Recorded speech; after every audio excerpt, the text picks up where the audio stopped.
Во исполнение указа главы Якутии Айсена Сергеевича Николаева с 5 октября мы начали прием заявлений от семей военнослужащих для оказания мер поддержки. Прием начат во всех офисах Центра «Мои документы» по всей республике. И также параллельно идет прием через региональный портал государственных муниципальных услуг e-yakutia.ru. Для подачи заявления члены семей военнослужащих обращаются по факту очно к нам в офисы, да, и по сути никаких документов не требуется. Для заполнения заявления нужно просто указать сведения о военнослужащем. Это фамилия, имя, отчество, дата рождения и СНИЛС. Нужен для того, чтобы в дальнейшем его идентифицировать.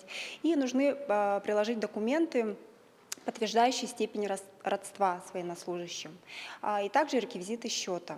Мы заявления начали принимать вчера уже с самого утра, практически по всей республике.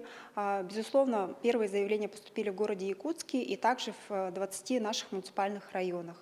Всего за вчерашний день через центры «Мои документы» поступило 91 заявление, и по сведениям через портал поступило около 500 заявлений, 514.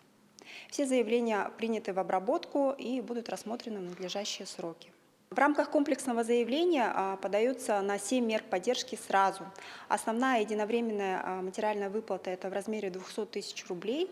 Она выплачивается членам семьи в порядке очередности, а иные меры поддержки относятся к семьям, к детям военнослужащим и к родителям. Это освобождение от оплаты в детском садике, это бесплатное питание для школьников, приоритетное поступление в высшие и средние учебные заведения, повышенная стипендия и бесплатное санаторно-курортное лечение для родителей.